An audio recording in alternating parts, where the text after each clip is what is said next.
ഒരു 2-3 ദിവസമൊക്കെ ലാസ്റ്റ് ചെയ്യുന്ന ഒരു ചട്നി എങ്ങനെ ചെയ്യുന്നത് നോക്കാം. ടൊമാറ്റോയും തക്കാളിയും സവോളയും കൂടി ചേർത്തിട്ട് ഒരു ചട്നി ചെയ്യാൻ പോകുന്നത്.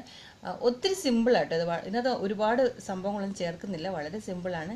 പക്ഷേ കടലെണ്ണയാണ് ചേർത്തിരിക്കുന്നത്. കടലെണ്ണ അല്ലെങ്കിൽ നല്ലെണ്ണയാണ് ഈ ചട്നിക്ക് ഏറ്റവും ടേസ്റ്റ്. പറ്റുകയാണെങ്കിൽ അത് തന്നെ എടുക്കുക, അല്ലെങ്കിൽ നമ്മുടെ സാധാരണ വെളിച്ചെണ്ണ എടുത്താലും മതി. പക്ഷേ പിന്നെ ഇതൊരു 2-3 ദിവസമൊക്കെ കേടാവാണ്ടിരിക്കും. അരച്ച് വെക്കുമ്പോൾ കുറച്ച് കൂടുതൽ അരയ്ക്കുകയാണെങ്കിൽ നമുക്കത് 2-3 ദിവസമൊക്കെ എടുക്കാം. അത്രയും ടേസ്റ്റായി ചട്നി നിങ്ങളെ എങ്ങനെ കാണിക്കാണ്ടിരിക്കുന്നത് നമുക്ക് എന്തായാലും വീഡിയോ കണ്ടിട്ട് വരാം. തക്കാളി ചട്നി ഉണ്ടാക്കാൻ എടുത്തു വെച്ചിരിക്കുന്ന സാധനങ്ങളാണിത്. ഇത് ഒരു 2 സവോള, മീഡിയം സൈസ് 2 സവോള അരിഞ്ഞത്, പിന്നെ ഒരു വലിയൊരു തക്കാളി, ഒരു മീഡിയം സൈസ് പുളിയിലുള്ള ഒരു വലിയ തക്കാളി, കുറച്ച് മല്ലിയില, ഒരു ചെറിയ കഷ്ണം ഇഞ്ചി. ഇനി നമുക്ക് ഇത് കുറച്ച് എണ്ണ ഒഴിച്ചിട്ട് ഒന്ന് വഴറ്റിയെടുക്കാം. ഒരു ടേബിൾ സ്പൂൺ കടലെണ്ണ, പീനട്ട് ഓയിൽ കേട്ടോ, ഗ്രൗണ്ട് നട്ട് ഓയിൽ എന്നൊക്കെ പറയില്ലേ, നിലക്കടലയുടെ എണ്ണ, അതൊരു ടേബിൾ സ്പൂൺ. എണ്ണ ചൂടായി.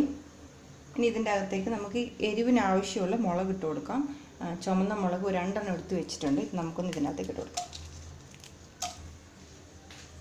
നല്ല എരിവുള്ള മുളക് കേട്ടോ, എരിവിനനുസരിച്ചിട്ട് നിങ്ങൾക്ക് മുളക് ഇട്ട് കൊടുക്കാം. മുളക് മൂത്തതിന് ശേഷം സവോള,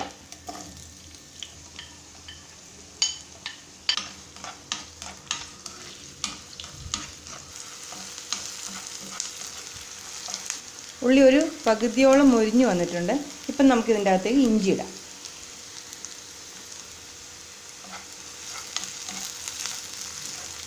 ഇഞ്ചി ഇട്ട് 2-3 മിനിറ്റ് ഒന്ന് വഴറ്റിയതിന് ശേഷം തക്കാളി ഇട്ട് കൊടുക്കാം. സവോള പോലെ തന്നെ തക്കാളി നന്നായിട്ട് വെന്ത് നല്ലോണം ഒന്ന് കുഴഞ്ഞിട്ട് എണ്ണ മുകളിൽ തെളിഞ്ഞു വരും. ഇതിൻ്റെ അകത്തുള്ള വെള്ളത്തിൻ്റെ അംശം മുഴുവൻ മാറ്റണം കേട്ടോ. നന്നായിട്ട് എന്നിട്ടിത് എണ്ണ മുകളിൽ തെളിഞ്ഞു വരും. അതുവരെ നമുക്കിതിങ്ങനെ ഒന്ന് ഫ്രൈ ആക്കിയെടുക്കാം. മൂടി വെച്ച കാര്യം കാണണ്ട.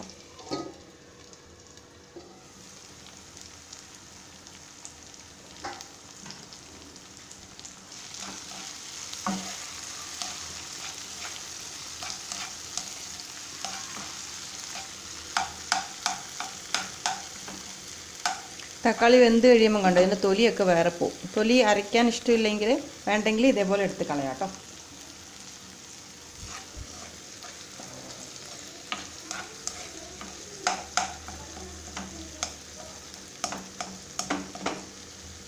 കുറച്ച് തൊലിയൊക്കെ ഞാനെടുത്ത് മാറ്റി കേട്ടോ.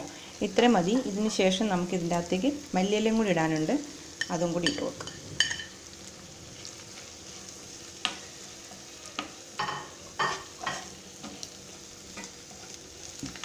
ഉപ്പ് വേണ്ടേ, നമ്മൾ അരയ്ക്കുമ്പോൾ ഉപ്പ് വേണമല്ലോ, ഉപ്പും കൂടി ഇട്ട് കൊടുക്കാം. ഇപ്പോൾ ഈ ചട്നിക്ക് ആവശ്യമുള്ള ഉപ്പും കൂടി നമുക്ക് ഇതിൻ്റെ അകത്തേക്ക് ഇട്ട് കൊടുക്കാം. കുറച്ചിട്ടിട്ട് വഴറ്റാൻ, നമുക്ക് പിന്നെ ആവശ്യമുണ്ടെങ്കിൽ അരയ്ക്കുന്ന സമയത്ത് ഇട്ട് കൊടുക്കാം. ഇപ്പോൾ ഇത് ചട്നിക്കുള്ള പാകത്തിനായിട്ടുണ്ട്.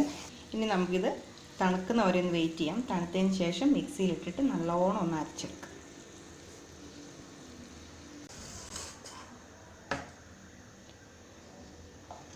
നമ്മൾ ചട്നിക്ക് എടുത്ത് വെച്ചിരുന്നത് തണുത്തു. ഇത് മിക്സിയിലേക്ക് ഇട്ടിട്ട് ഇതൊന്ന് അരച്ചെടുക്കണം. വെള്ളമൊന്നും ചേർക്കുന്നില്ല കേട്ടോ.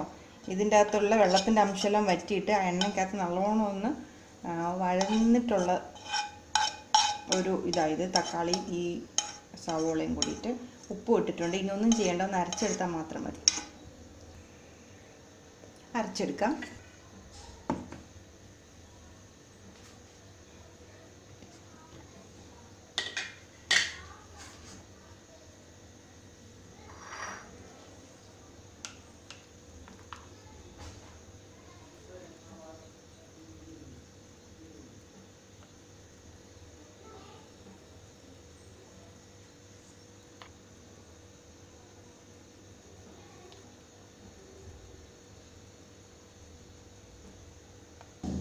അങ്ങനെ നമ്മുടെ ടേസ്റ്റി ആയിട്ടുള്ള തക്കാളി ചട്നി റെഡിയായി. തക്കാളിയും ഉള്ളിയും കൂടി ചേർത്തിട്ടുള്ള ചട്നി ആട്ടോ ഇത്.